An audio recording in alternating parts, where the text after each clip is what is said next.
প্রিয় ফেসবুক বন্ধুরা, আজকে আমরা বিজ্ঞানের কিছু মজার খুঁটিনাটি বিজ্ঞানের খেলা নিয়ে আমরা একটা ভিডিও করতে যাচ্ছি। আমাদের সামনে অনেক বিজ্ঞানের বিষয় আসলে আছে যেগুলো আমরা আসলে বুঝতে পারি নাই বা চিন্তা করতে পারি নাই। আজ থেকে আমি চেষ্টা করব বিজ্ঞানের অনেক মজার খুঁটিনাটি বিষয়গুলো দেওয়ার, যেগুলো আপনার ছোট বাচ্চা, আপনার ভাই, ছোট ভাই এর সাথে আলাপ করতে পারেন, বিভিন্ন প্রশ্ন করতে পারেন, প্রশ্নের উত্তর দিতে পারেন, আর সাথে সাথে মজাও পাবেন।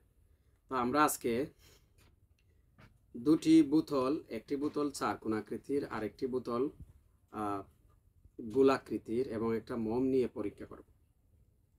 তো পরীক্ষার শেষে আমি উত্তর দেব।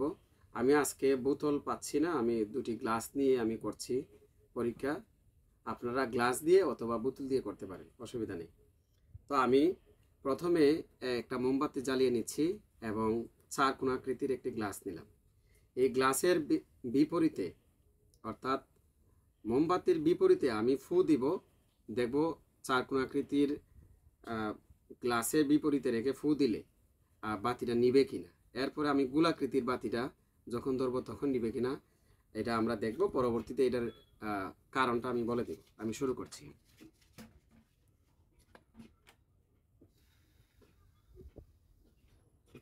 দেখতে পাচ্ছি আমরা চার কোণাকৃতির গ্লাসটির অপোজিটে যখন আমরা ফু দিচ্ছি তখন বাতিটি নিবে নাই। এখন আমরা দেখি গোলাকৃতির বাতিটি আমরা নিয়ে,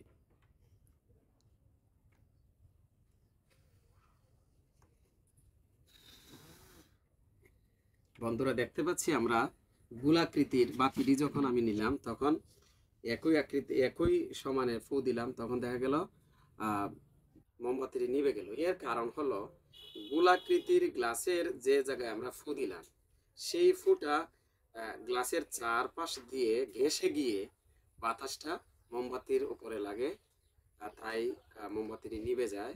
অন্যদিকে যখন চার কোণাকৃতির গ্লাসটা ছিল ওইখানে, তখন এই বাতাসটা গ্লাসের চারদিকে ঘেঁষে যেতে পারে না, যে কারণে বাতাসটা মোমবাতির আলোতে পৌঁছে নেয় আর মোমবাতিটি নিভে নেয়।